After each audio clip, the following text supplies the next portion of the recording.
Nous bénissons le Seigneur avant de commencer ce sujet assez vraiment poignant. Je vous invite à la prière. Nous te glorifions, Dieu Tout-Puissant, Père de notre Seigneur et Sauveur Jésus-Christ, pour ces moments bénis que nous avons de partager avec nos frères, nos sœurs, aussi loin sont-ils, cette parole merveilleuse qui est la parole de Christ. Gloire et louange à toi pour cette journée que tu nous as accordée. Grâce sur grâce, que ton esprit vienne et nous imprègne, car nous savons que bien qu'il habite en nous, mais c'est grâce à lui et par sa force que nous pouvons ouvrir la bouche pour témoigner notre Seigneur Jésus-Christ, le ressuscité. À lui seul soit la gloire d'éternité en éternité. Et c'est en son nom que nous avons ainsi prié. Amen. Le thème de ce matin, ici dans ces coins où nous sommes, au Québec et au Canada, nous voulons dire les thèmes tout de suite. C'est peut-on rendre des actions de grâce à l'Esprit Saint? Et pour aborder ce thème, nous allons aussi élaborer sur qui est le Saint-Esprit. Alors, j'aimerais tout de suite d'abord saluer nos frères et sœurs qui sont partout dans le monde, en commençant par l'Église qui est en Côte d'Ivoire, en Haïti, en République démocratique du Congo, aux États-Unis et ici au Canada où nous sommes, tous les frères et sœurs. Nous pensons à nos frères qui sont au Togo, au Mali, au Zimbabwe et surtout les missionnaires qui travaillent dur en Inde et tous ceux qui sont en Chine. Nous avons entendu des nouvelles. Nous prions pour vous. Nous prions pour nos frères qui sont en Namibie et aussi nos frères qui sont en Argentine, au Brésil. Nous ne pouvons pas vous citer tous, mais sachez simplement, conformément aux Écritures, toutes les églises du Christ vous saluent. Alors, ce matin, nous allons faire deux parties pour que l'étude ne soit pas longue. Nous allons à un moment donné nous arrêter et nous reviendrons pour faire la conclusion. Peut-on dire salut? Peut-on dire bonjour? Peut-on rendre des actions de grâce? Peut-on remercier, être reconnaissant, lui dire qu'il est parfait dans son œuvre? Parce que quand un être, quel qu'il soit, et nous verrons plus loin ici, il est question d'un être divin. Lorsque quelqu'un excelle dans son domaine, il faut le lui dire. Il faut être reconnaissant. Il faut lui faire salut. Il faut lui dire quelque chose. Bien entendu, vous verrez que des faux prophètes qui sont venus dans le monde, ou tout simplement des gens animés de bonne volonté, peut-être parce qu'ils n'ont pas creusé, ils n'ont pas regardé les Écritures, ils n'ont pas examiné.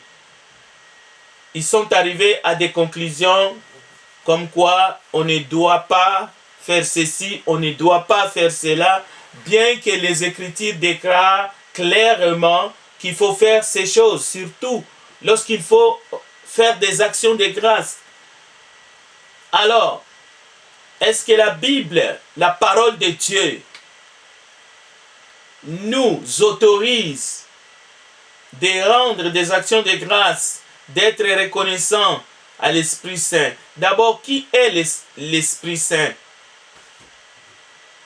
Nous savons qu'il y a plusieurs débats sur des questions comme est-ce que Dieu peut parler à une personne distinctement aujourd'hui? Je crois que là n'est pas la question. Mais il y a des méthodes que certains ont développées pour amadouer, pour escroquer ou tout simplement pour mentir. Ils utilisent une sorte de refrain « Dieu m'a dit ». Dieu m'a dit, donc, à partir de cette formule, la personne qui est en face de vous n'a plus de choix. Parce que si c'est Dieu qui t'a dit, bon, on ne peut même pas dire que la personne qui est en face de nous n'a pas le choix parce que cette personne doit examiner si réellement c'est Dieu qui t'a dit. Parce que ça peut être juste une façon d'avoir les autres ou de les mettre à notre merci. Mais, je disais, le problème n'est pas si Dieu m'a dit, le problème c'est comment Dieu t'a dit cela.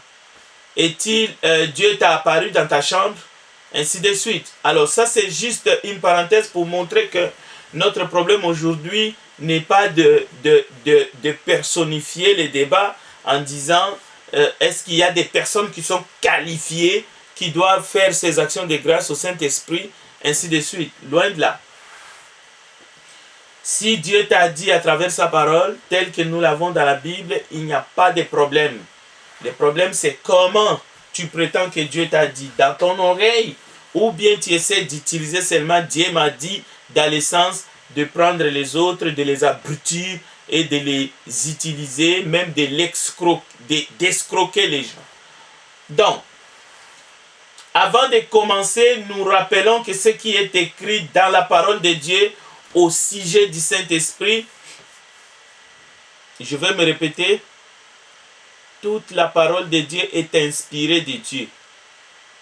En d'autres termes, c'est le Saint-Esprit, c'est poussé par le Saint-Esprit que des hommes ont parlé de Dieu. Donc, c'est déjà un point très, très important. Bon, nous allons être aussi un peu audacieux. Peut-on invoquer l'Esprit? Bon, nous ne trouvons pas cette formule-là d'invocation du Saint-Esprit comme pour le faire quitter du ciel, pour venir ici-bas. Non, non, non, non, non.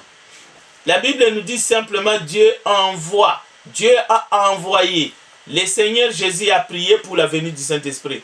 On n'a pas besoin de l'invoquer dans le sens de le faire basculer du ciel sur la terre ou de l'amener d'un endroit A à un endroit B ou de tirer le Saint-Esprit vers nous, de l'aspirer pour qu'il vienne nous abreuver. Non, ça c'est faux. Nous devons être clairs et nets.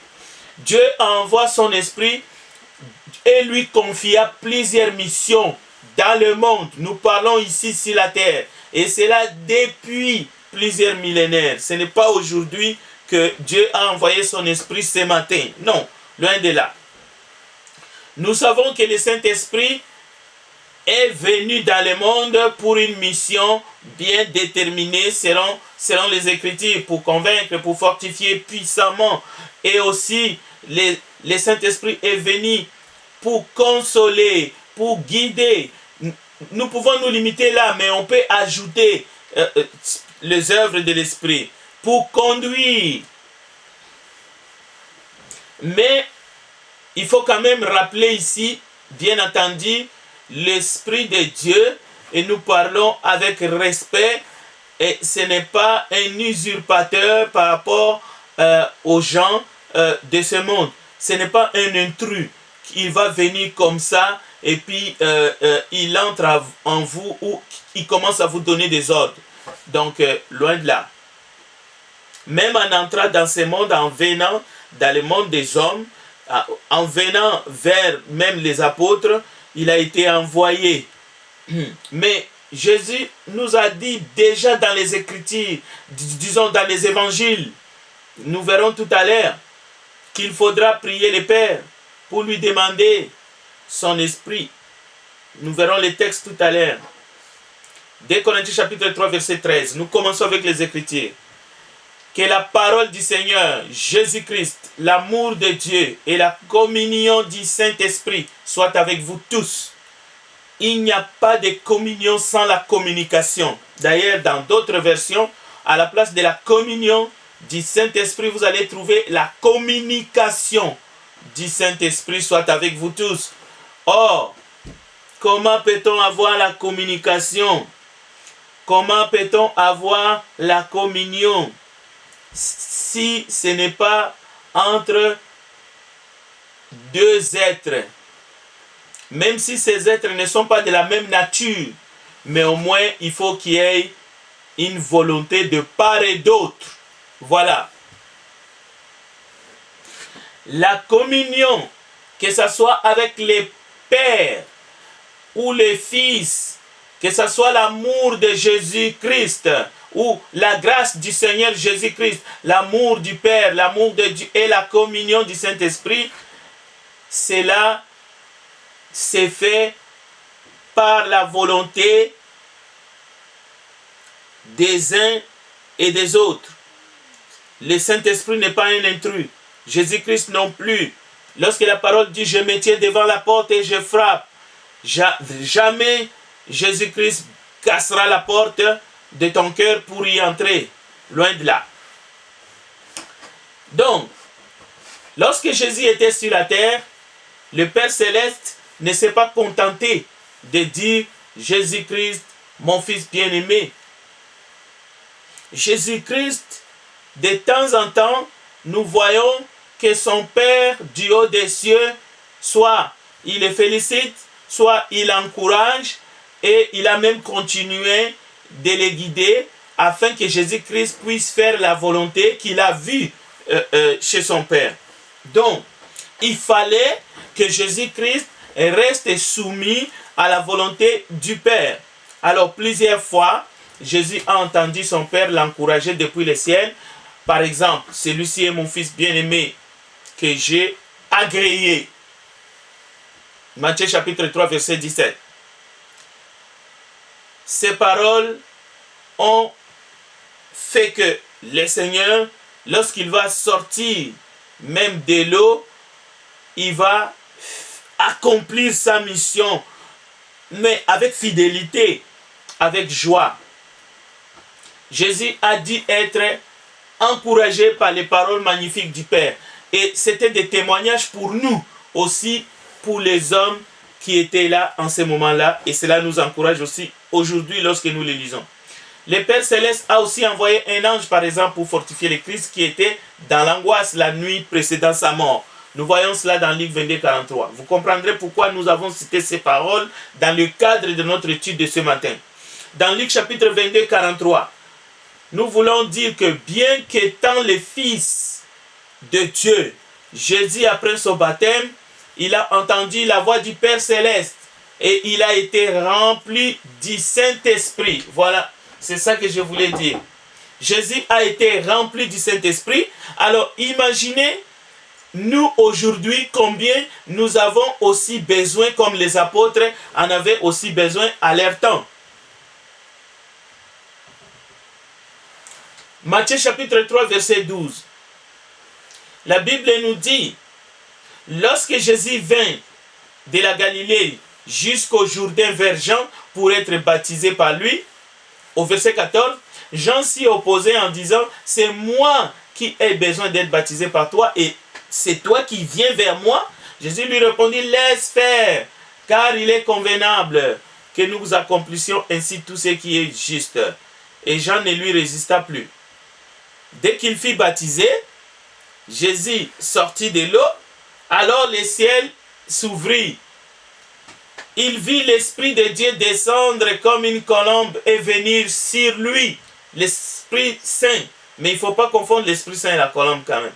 Au même instant, une voix fit entendre du ciel ces paroles. Celui-ci est mon Fils bien-aimé en qui j'ai mis toute mon affection.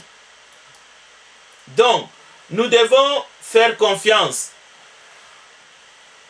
à notre guide parfait qui est le Saint-Esprit.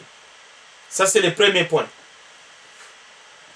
Nous n'avons pas un rôle à lui donner. Beaucoup de gens sont tombés dans les pièges d'essayer de donner un rôle au Saint-Esprit. Alors nous voyons toutes ces études.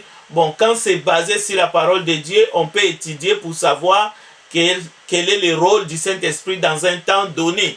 Mais c'est une peine perdue. Les hommes, nous n'avons pas à donner un rôle au Saint-Esprit, mais nous pouvons seulement constater le rôle que le Père lui a attribué. Et il y en a plusieurs, il n'y a pas un seul ou deux ou trois, il y en a plusieurs. Combien de fois vous confierez-vous encore dans votre sagesse et votre propre sixième sens, ignorant ce que l'Esprit du Seigneur est venu, pas simplement pour les croyants, pour les chrétiens, même pour les non-chrétiens, et il est venu faire. Mais nous devons préciser quelque chose que certains ont extrapolé. Le Saint-Esprit n'attire jamais l'attention sur lui. On est allé puiser dans les paroles de Jésus. Nous verrons. Le Saint-Esprit œuvre toujours pour que le Père et le Fils soient glorifiés. Ainsi soit-il, cela est écrit. Mais ce n'est pas tout le rôle qu'il faut donner au Saint-Esprit. Il fait plein d'autres choses que si Dieu le permet, nous les verrons dans ces deux enseignements que nous allons présenter ce matin. Et le fait que le Saint-Esprit n'attire pas l'attention sur lui, le fait qu'il œuvre toujours pour que le Père et le Fils soient glorifiés, cela ne fait pas de l'Esprit une chose. Cela ne le chosifie pas. Cela ne fait pas de l'Esprit une sorte d'esclave dans la divinité. Et cela ne rend pas l'Esprit Saint, comme certains l'ont dit méchamment, à une force. On a dépersonnifié le Saint-Esprit. On l'a diminué. On l'a rendu inférieur, même inférieur à l'homme. C'est au lieu que nous, les humains, nous soyons soumis à l'Esprit. Non, c'est l'Esprit qui est soumis à nous. Quelqu'un peut faire n'importe quoi, quelqu'un peut dire n'importe quoi, quelqu'un, soi-disant, c'est l'Esprit. Et qu'il est conduit par l'Esprit. D'ailleurs, ce n'est pas pour rien que c'est écrit aussi, ne l'attristons pas. Si c'est écrit dans la parole de Dieu, n'attristons pas le Saint-Esprit, c'est parce que les gens qui sont censés être des chrétiens, qui prétendent que le Saint-Esprit habite en eux, tout ce qu'ils font, leurs actions, leurs comportements, leurs raisonnements, c'est pour attrister le Saint-Esprit. C'est pour ça qu'il est écrit, ne l'attristez pas. Lorsqu'on a rendu le Saint-Esprit inférieur à l'homme, lorsqu'on l'a chosifié, lorsqu'on croit que le Saint-Esprit c'est juste une force, c'est une puissance, alors c'est même pas un être, moins qu'un être divin. Alors c'est le Saint-Esprit pour certains, c'est moins qu'un être humain. On ne les respecte pas, on a le droit de faire tout ce qu'on veut, mais en même temps on croit qu'on est rempli du Saint-Esprit ou que le Saint-Esprit habite en nous. Quelle méchanceté!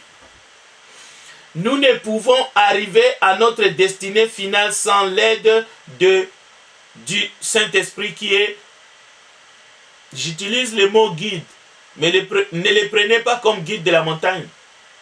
Quelqu'un qui veut gravir l'Everest, il a besoin d'un guide. Mais non.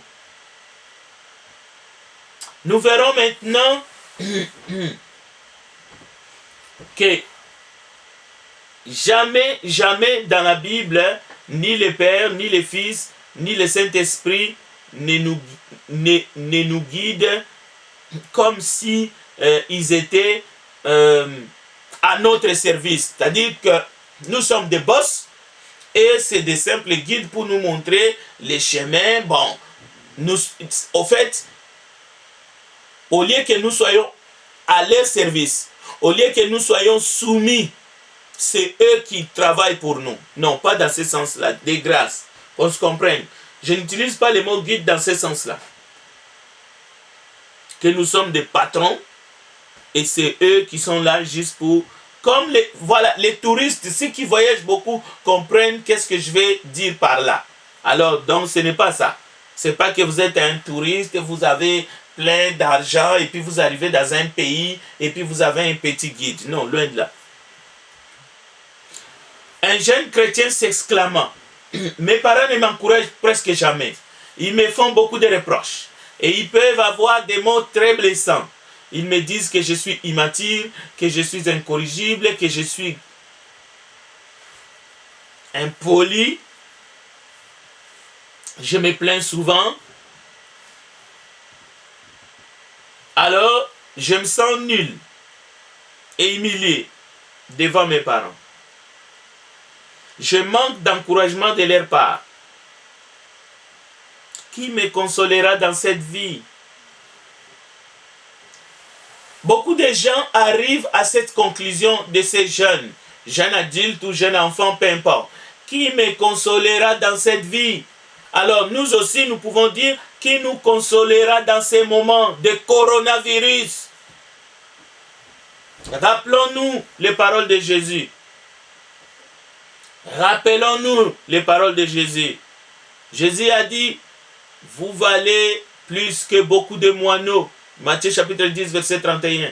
Cela veut dire que nous ne sommes pas des orphelins malgré le départ de Christ dans le ciel. Jésus a dit, il avait promis et il a tenu sa promesse d'envoyer un consolateur, l'esprit de vérité. Alors, à cet enfant, à ce jeune qui s'est exclamé parce que ses parents biologiques n'étaient jamais là pour l'encourager ou ne lui disaient que des propos blessants, alors retenez que nous avons un consolateur, l'esprit de vérité que Jésus a promis parce qu'il s'est séparé avec ses disciples. Alors, il leur a dit, je ne vous laisserai pas orphelins. Et Dieu, par la bouche de Jésus-Christ lui-même, Emmanuel, Dieu parmi nous, voici ce qu'il a dit un jour alors qu'il enseignait. Il a dit, si donc méchants comme vous l'êtes, vous savez donner des bonnes choses à vos enfants, à combien plus forte raison le Père Céleste donnera-t-il le Saint-Esprit à ceux qui le lui demandent? Avant même de regarder ces paroles, permettez-nous de faire un commentaire. Souvent, nous les enfants de Dieu, nous sommes beaucoup plus compliqués que les enfants de ce monde. Lorsque Jésus dit ici, si donc méchants comme vous l'êtes, ici je parle comme un enseignant, comme un prédicateur, souvent on se sent un peu maltraité parce que lorsque nous disons certaines paroles, ce n'est pas dans le but d'offenser. Et ici, Jésus, lorsqu'il dit si donc méchant comme vous l'êtes, Jésus n'essaye pas d'offenser les gens qui sont en face de lui. Son but, d'ailleurs, il ne les traite pas tous d'être de méchants. Le mot méchant ici n'est pas à prendre comme insulte. Et souvent aussi, je ne suis pas là pour défendre tous les prédicateurs, mais j'essaie, moi-même, je me mets dans la situation où j'attends quelqu'un prêcher et parfois je peux penser qu'une parole m'est adressée comme insulte alors que ce n'est pas le cas. Alors, revenons justement sur ce texte qui sera vraiment la base de l'étude de ce matin. Si donc méchants comme vous l'êtes, vous savez donner des bonnes choses à vos enfants, à combien plus forte raison le Père Céleste donnera-t-il le Saint-Esprit à ceux qui le lui demandent? Montrons-nous assez, affirmons-nous que nous apprécions la présence et le travail du Saint-Esprit, l'Esprit de Christ, en nous et dans ce monde depuis le jour de la Pentecôte. C'est vrai que le Saint-Esprit est à l'œuvre depuis la création. La parole de Dieu le dit de manière claire. L'Esprit de Dieu s'est mouvé au-dessus des eaux.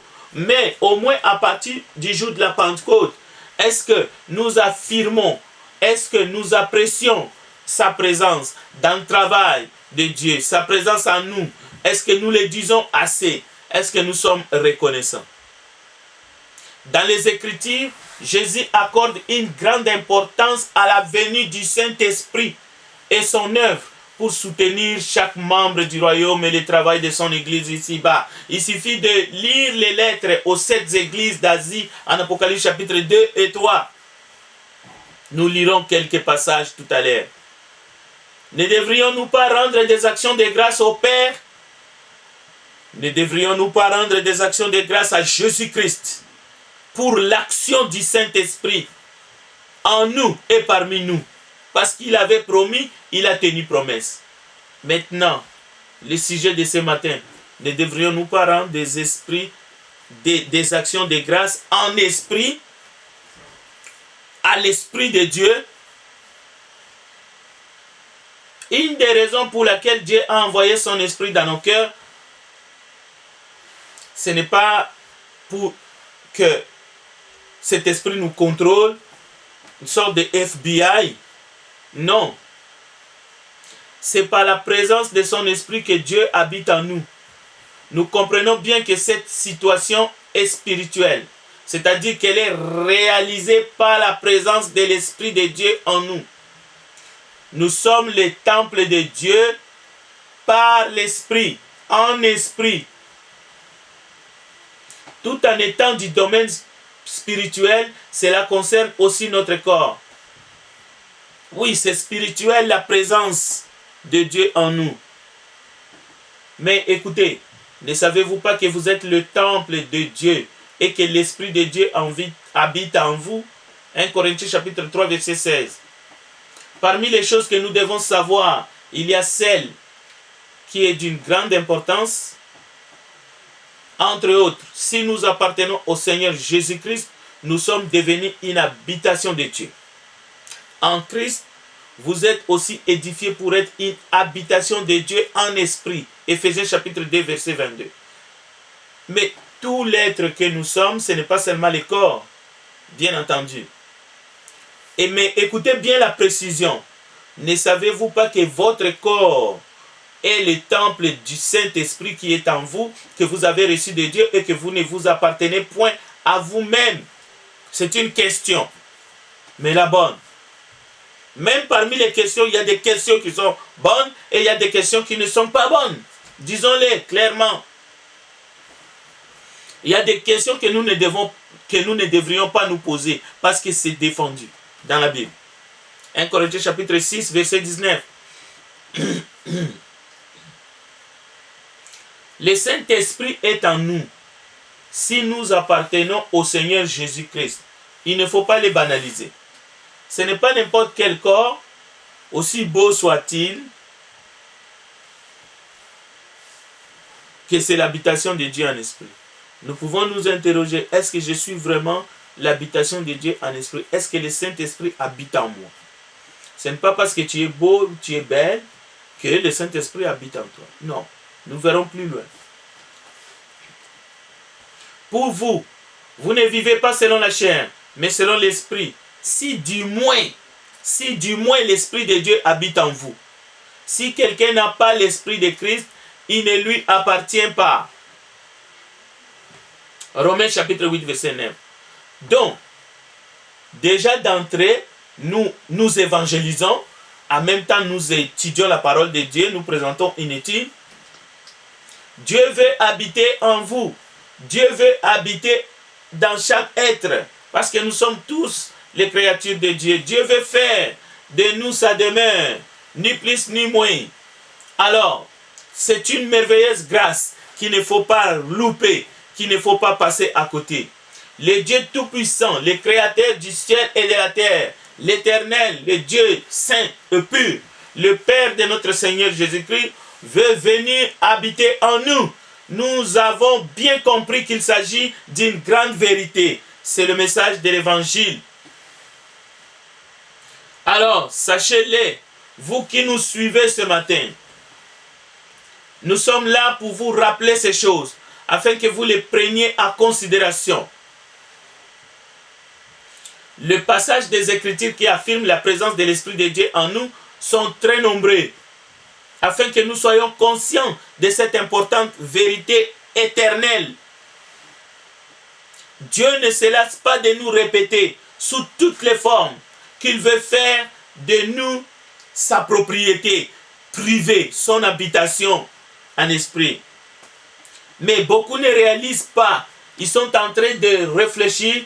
Il y en a qui sont en train de pleurer. C'est pour cela un jour Jésus disait, laissez les morts enterrer leurs morts. Ce n'est pas parce que Jésus voulait qu'on laisse nos membres de famille, nos amis qui ont terminé leur mission ici-bas, pourrir sous le soleil. Non, Jésus voulait faire réfléchir que le plus pressant, ce qui est important, ce qui est essentiel, ce qui dure éternellement, c'est que vous puissiez vous mettre en ordre à la rencontre de votre Dieu. Il y a des conditions pour que vous soyez le temple du Saint-Esprit. Nous allons voir quelques conditions. Avant cela, retenez quand même, le Seigneur, c'est l'Esprit. Je suis en train de lire un texte biblique, 2 Corinthiens chapitre 3, verset 17. Or, le Seigneur, c'est l'Esprit. Et là où est l'Esprit du Seigneur, là est la liberté. Au nom de la liberté, Gandhi est mort. Au nom de la liberté. Mais de quelle liberté? Alors, qui que vous soyez, jeunes gens, nous savons, et vous le savez vous-même, que pour la liberté, les hommes sur terre sont prêts à mourir dans tous les pays. Mais cette liberté dont il est question dans 2 Corinthiens chapitre 3, verset 17, c'est le summum même de la liberté. Il y a des conditions pour que Dieu fasse de vous son habitation. Jésus l'a dit, et c'est ce que nous allons voir maintenant. Alors prenez votre Bible, si vous l'avez, n'ayez pas honte. Ouvrez-la dans Jean chapitre 14, à partir du verset 15. Jésus dit, si vous m'aimez, gardez mes commandements. Celui qui a mes commandements et qui les garde est celui qui m'aime. C'est celui qui m'aime. Et celui qui m'aime sera aimé de mon Père. Je l'aimerai et je me ferai connaître à lui. Jean chapitre 14, verset 21. Écoutez, ce n'est pas fini. Si quelqu'un m'aime, il gardera ma parole et mon Père l'aimera. Nous viendrons à lui et nous ferons notre demeure chez lui. Celui qui ne m'aime pas ne garde point mes paroles. Et la parole que vous entendez n'est pas de moi, mais du Père qui m'a envoyé. Nous devons être conscients de la nécessité de la relation d'amour entre Dieu, notre Père, et Jésus-Christ, notre Seigneur et Sauveur. Mais ce que Dieu cherche, c'est notre amour pour lui. Mais un amour résolu, un amour volontaire, un amour en retour, parce que c'est lui qui nous a aimés les premiers. Ainsi, nous tendons de toute notre âme, de tout notre cœur, de toute notre force et de toute notre pensée vers une plus grande communion avec le Seigneur Jésus-Christ dans une obéissance humble et aimable. Voilà les secrets. Il n'y en a pas d'autre. Vous ne pouvez pas vous réveiller du jour au lendemain. Je suis l'habitation de Dieu en esprit. Le Saint-Esprit habite en moi. Oh, Dieu m'a dit. Non. La parole de Dieu que nous avons déjà, qui est écrite, la parole de Christ, il faut avoir l'amour de la vérité, l'amour de la parole de Dieu. Nous devons aimer Dieu et pratiquer ses commandements, c'est-à-dire obéir à l'évangile. Nous repentir, croire au Seigneur Jésus, se faire baptiser au nom de Jésus-Christ pour le pardon de nos péchés et persévérer dans les enseignements des apôtres. C'est ça l'amour de la vérité, jusqu'au retour du Seigneur. Donc, à ce moment-là, vous êtes l'habitation de Dieu en esprit. Non seulement le Saint-Esprit, parce qu'à travers le Saint-Esprit, il y a le Père, le Fils de Dieu, Jésus-Christ, qui habite en vous. Mais nous verrons ce que signifie qui habite en vous. Vous n'êtes pas un château fort. Un château fort des hommes puissants de ce monde où l'être divin va venir trouver refuge. Non. La présence du Père et du Fils dans notre vie par le Saint-Esprit fait de nous des véritables adorateurs, comme le Père le demande. Les vrais adorateurs adorent le Père en esprit et en vérité. Ce sont là les adorateurs que le Père demande. Jean chapitre 4, verset 23. Donc, ce n'est pas une présence pour essayer de combler un vide en nous. Non. Ce n'est pas parce que Dieu n'aime plus les temples faits par les mains des hommes, alors il nous a fait des petits temples, chacun pour soi. Non, Dieu pour tous. La Bible dit, avant de nous prosterner, avant d'adorer Dieu, comme toutes les créatures adorent Dieu, en fait, toute la créature se prosterne devant Dieu, les créatures célestes, avec tous ceux qui adorent Dieu, y compris nous, si l'Esprit de Dieu habite en nous. Sinon, notre adoration est vaine. Écoutez, à celui qui vit au siècle des siècles, le 24 vieillards se prosternent devant celui qui est assis sur le trône. Et ils adorent celui qui vit au siècle des siècles. Et ils jettent leur couronne devant le trône en disant, tu es digne, notre Seigneur et notre Dieu, de recevoir la gloire et l'honneur et la puissance, car tu as créé toutes choses et c'est par ta volonté qu'elles existent et qu'elles ont été créées. Apocalypse chapitre 4, verset 9 à 11. De qui s'agit-il?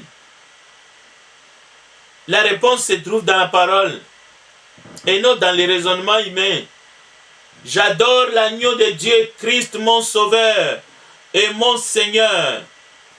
La parole déclare, j'ai regardé et j'attendis la voix de beaucoup d'anges autour du trône et des êtres vivants et des vieillards. Et leur nombre était des myriades et des myriades et des milliers de milliers. Ils disaient d'une voix forte, l'agneau qui a été immolé est digne de recevoir la puissance, la richesse, la sagesse, la force, l'honneur, la gloire et la louange. Et toutes les créatures qui sont dans les ciels, sur la terre, sous la terre, sur la mer, et tout ce qui s'y trouve, je les entendis qui disaient, à celui qui est assis sur le trône et à l'agneau, soit la louange, l'honneur, la gloire et la force au siècle des siècles. Et les quatre êtres vivants disaient, Amen, et les vieillards se prosternèrent et adorèrent. Apocalypse chapitre 5, versets 11 à 14.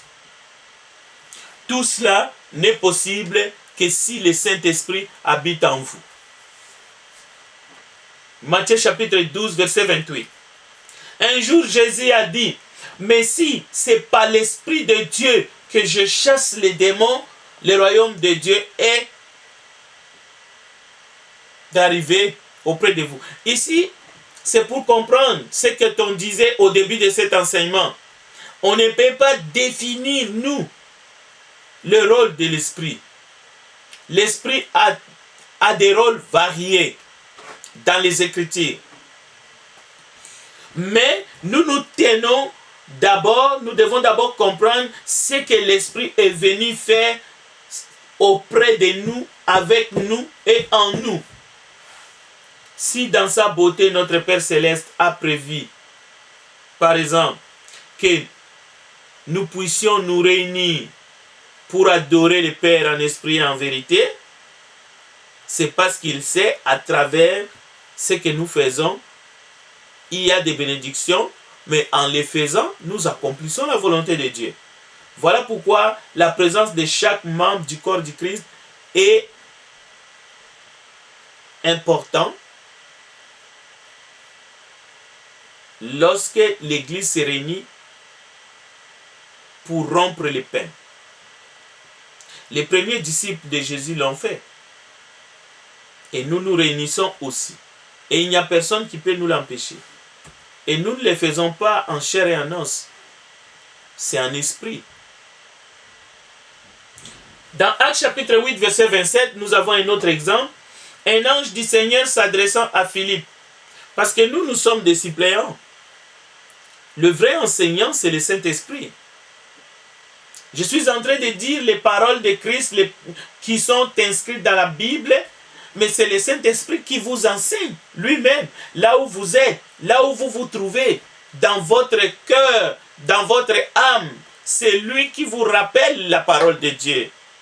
Écoutez, un ange du Seigneur s'adressant à Philippe lui dit, « Lève-toi et va du côté du midi, sur le chemin qui descend de Jérusalem à Gaza, celui qui est désert. » Bon, il est question d'un ange ici qui va guider, mais c'est sur ordre de Dieu, c'est sur ordre de l'Esprit que l'ange agit. Maintenant, si quelqu'un vous posait la question, est-ce que devons-nous adorer les anges ou devons-nous remercier les anges pour des nombreux services qu'ils nous ont rendus ou qu'ils rendent aux hommes? Mais la réponse est non, mais catégorique. Parce que nous ne trouvons nulle part dans la Bible un exemple qui montre à quelqu'un qui a reçu l'aide de Dieu à travers des anges, adorer un ange. Jean, dans l'Apocalypse, dans sa révélation, a refusé. Au fait, un ange a refusé l'adoration des gens. Voilà. Alors, au verset 29 de Actes chapitre 8, l'Esprit dit à Philippe, nous avons commencé par un ange du Seigneur qui s'adressa à Philippe, mais ici, au verset 29, l'Esprit dit à Philippe. Voilà. La question, est-ce que c'est l'Esprit qui parle à travers l'ange? Parce que les anges sont des esprits. Et parce que les anges sont des esprits, lorsqu'ils sont envoyés vers un homme ici-bas, ils prennent un corps. Comme l'ange Gabriel qui est apparu à Marie. Et ici, un ange du Seigneur s'adressant à Philippe au verset 27. Et au verset 29, l'Esprit dit à Philippe. Donc, nous entrerons dans ces détails aussi le moment venu, mais ce n'est pas le but. Mais j'attire votre attention pour voir comment est-ce que l'écriture est tellement belle. L'Esprit dit à Philippe, avance et approche-toi de ces chars, car sa vie a été retranchée. Là, je paraphrase. Vous connaissez très bien l'histoire. C'est-à-dire, je ne peux pas tout lire la Bible, ça ne sera plus une étude biblique. Et d'ailleurs, nous sommes limités par les temps. Donc, l'eunuque était en train de lire quelque chose. Et même, Philippe va demander, est-ce que comprends-tu ce que tu lis? Et là, l'eunuque va dire, mais comment je vais comprendre si quelqu'un ne me l'explique, si quelqu'un ne me guide? Alors, à un moment donné, après avoir présenté l'évangile de Jésus-Christ à l'eunuque, l'eunuque va dire à Philippe, voici de l'eau, qu'est-ce qui empêche que je ne sois baptisé? Et au verset 37, Philippe dit, si tu crois de tout ton cœur, cela est possible. Et l'eunuque répondit, je crois que Jésus-Christ est le Fils de Dieu. La Bible dit, il fit arrêter les chars, Philippe et l'eunuque descendirent tous deux dans l'eau, et Philippe baptisa l'eunuque. Alors, vous avez besoin aussi, là où vous êtes, si vous croyez à ces paroles, si vous croyez à la parole de Dieu, celui qui vous prêche n'est qu'un instrument. Je ne dis pas qu'il ne faut pas avoir de considération sur ce qui vous annonce la parole de Dieu, mais quand même, c'est votre salut. C'est en croyant à Jésus-Christ, le Fils de Dieu, que vous allez obtenir toute la grâce de Dieu, le pardon de vos péchés, et vous allez être ajouté dans son Église. Et vous devez y persévérer. Mais vous devez croire à la parole de Dieu. Vous devez obéir à l'Évangile. Alors, au verset 39, quand ils firent sortir de l'eau, l'Esprit du Seigneur enleva Philippe. C'est pour cela qu'il ne faut pas faire un jeu avec la parole de Dieu. Parce que si vous faites des raccourcis, vous allez vous perdre. Il ne faut pas remplacer des mots par des mots. Il ne faut pas. Qui a enlevé Philippe? Qui enleva Philippe? Est-ce que le texte nous dit c'est l'ange qui enleva Philippe? Non. L'ange s'est transformé en un avion? Non. Soyons humbles. L'Esprit du Seigneur. Le sujet de notre étude de ce matin. Nous ne voulons pas étudier l'Esprit du Seigneur dans le sens que nous voulons tout comprendre, sonder l'Esprit, parce que nous allons nous perdre, nous allons nous casser la figure. Nous voulons juste voir les textes bibliques que Dieu nous a donnés pour comprendre ce que nous pouvons faire grâce à l'œuvre de Dieu en envoyant le Saint-Esprit dans ce monde et aussi en nous disant que nous sommes le temple de Dieu en esprit, le Saint-Esprit habite en nous. L'Esprit de Dieu habite en nous. Et c'est ça qui fait de nous des enfants de Dieu. Alors, la Bible nous dit, l'Esprit du Seigneur enleva Philippe et l'eunuque ne le vit plus. Tandis que joyeux, il poursuivait sa route. Donc, après le baptême, au nom de Jésus-Christ, pour le pardon de nos péchés, on ne peut qu'être joyeux, malgré les circonstances. Dans Actes chapitre 13, pendant qu'ils servaient le Seigneur dans leur ministère et qu'ils gênaient, le Saint-Esprit dit, mettez-moi à part Barnabas et Saul pour l'œuvre, Barnabas et Saul pour l'œuvre à laquelle je les ai appelés. Pour ceux qui ont des doutes que le Saint-Esprit parle, ou ceux qui veulent discuter pour le plaisir de discuter, pour savoir comment le Saint-Esprit parle. Est-ce qu'il parle par la voix audible? Est-ce qu'il parle à travers la prophétie? Comment est-ce que cette assemblée est arrivée de capter à travers les ondes la voix de l'Esprit? Mais la Bible nous dit, le Saint-Esprit a dit, mettez-moi à part Barnabas et Saul pour l'œuvre à laquelle je les ai appelés, ni plus ni moins. Nous marchons par la foi, pas par des raisonnements humains. Bon, nous avons vu la semaine passée que Jésus-Christ n'est pas une étape ou un pont ultime, incontournable pour accéder à Dieu. L'accès que Jésus nous donne vers le Père signifie Jésus nous ouvre le royaume. Et d'ailleurs, il y a des termes comme la clé. Je vous donne la clé, ainsi de suite. Si vous ouvrez, ça s'ouvre. Si vous fermez, ici sur terre, ainsi de suite. Mais c'est le royaume éternel que Jésus-Christ nous ouvre. Emmanuel, Dieu parmi nous. Donc, Jésus n'est pas une simple image du Dieu invisible. Il faut écouter ce que Jésus dit de lui-même. Et il faut écouter ce que Jésus dit par rapport au Saint-Esprit qui est le consolateur. Donc, le Saint-Esprit n'est pas un simple consolateur. Comme dans certaines tribus où on paye les pleureurs pour qu'ils viennent dans un deuil, là où il y a un mort, et que ce pleureur professionnel pleure avec la famille dans le but de consoler la famille qui a perdu un être cher. Non. Quelle est la nature de ce consolateur? Quelle est la nature de Jésus-Christ qui est justement l'image du Dieu invisible? Jésus n'est pas une étape. Jésus n'est pas un pont pour nous amener seulement au Père. Mais quelle est la nature de ce Christ, de ce Jésus, avant même la fondation du monde? C'est là qu'il faut pousser la réflexion.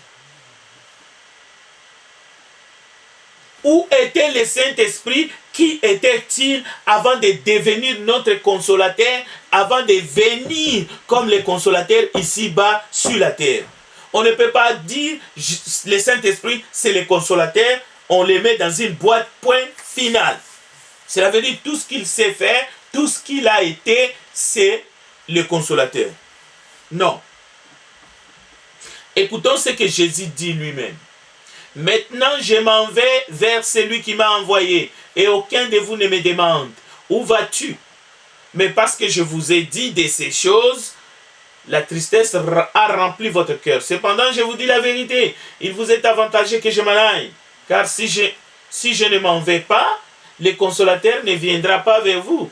Mais si je m'en vais, je vous l'enverrai. Quand il sera venu, il convaincra le monde en ce qui concerne le péché, la justice et le jugement.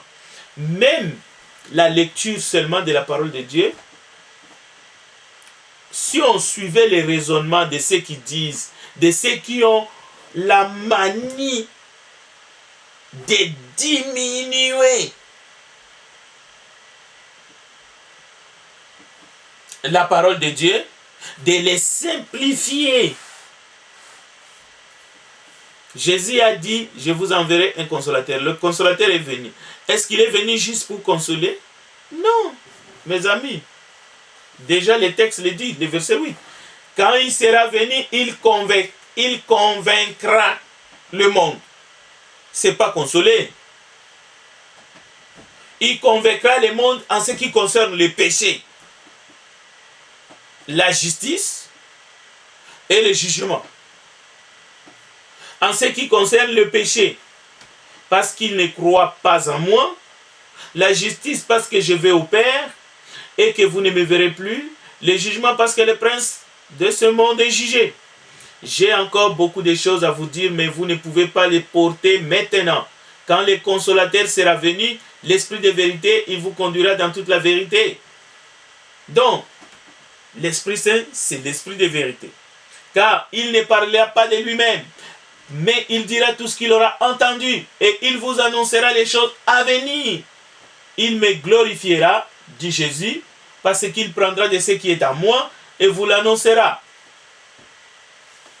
Est-ce que, parce que le texte déclare que l'Esprit Saint glorifiera Jésus, est-ce qu'il y a une interdiction que nous soyons reconnaissants à son œuvre, à ce qu'il va faire?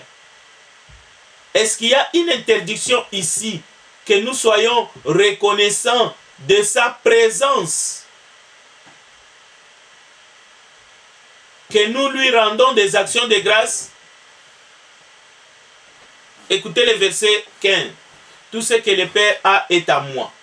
C'est pourquoi j'ai dit qu'il prend de ce qui est à moi et qu'il vous l'annoncera. Donc Jésus explique lui-même pourquoi il a dit il me glorifiera et il prendra de ce qui est à moi et vous l'annoncera. Jésus l'explique. Parce que tout ce que le Père a est à moi, c'est pourquoi j'ai dit qu'il prend de ce qui est à moi et qu'il vous l'annoncera. Encore un peu de temps et vous ne me verrez plus, et puis encore un peu de temps et vous me verrez parce que je vais au Père. Bon, nous ne sommes pas les seuls à poser des questions. Nous ne refusons pas non plus que les gens posent des questions, parce que même les disciples, à cause de cette parole de verset 16, ils ont commencé à discuter entre eux. Et Jésus a vu et il a essayé de les remettre en place. Donc, notre communion avec Dieu passe par les canaux du Saint-Esprit. Et sans lui, tout se brouille, tout devient complexe. Les événements, la parole de Dieu deviennent indéfrichables, c'est-à-dire on ne peut même pas, on ne peut rien comprendre sans l'aide du Saint-Esprit. Les tensions s'accumulent.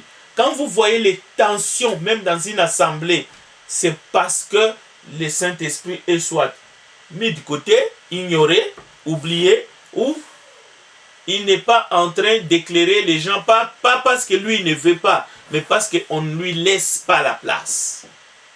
On ne reconnaît pas sa place, son autorité. La Bible déclare que ceux qui provoquent des troubles parmi nous et dans les assemblées, et même à travers le corps du Christ dans le monde, ce sont des gens sans esprit. C'est pour cela, dès qu'ils prennent leur téléphone, ils commencent à parler, c'est pour diviser les gens. Ce sont des gens sans esprit. Lisez Jude. Lisez Jude, c'est pas long. Celui qui n'a pas l'esprit de Christ ne lui appartient pas. La Bible nous dit dans Actes chapitre 16, les églises se fortifiaient dans la foi et augmentaient en nombre de jour en jour. Acte 16. Ayant été empêchés par le Saint-Esprit d'annoncer la parole dans l'Asie, ils traversèrent la Phrygie et le pays des Galaties. Arrivés près de la Mysie, et ils disposaient à entrer en Bithynie, mais l'Esprit de Jésus ne le leur permit pas. Ils franchirent alors la Mysie et descendirent à Troas. Là encore, les questions figent. Mais non, si nous lisons la parole de Dieu avec humilité, nous devons simplement comprendre que l'Esprit de Jésus, le Saint-Esprit, est à l'œuvre. Mais cet esprit-là, l'Esprit de Jésus, n'était pas à l'œuvre seulement au 1er siècle et pas aujourd'hui. Alors nous serons dans la cacophonie. Nous ne serions même pas à mesure de lire la Bible, moins encore de la comprendre.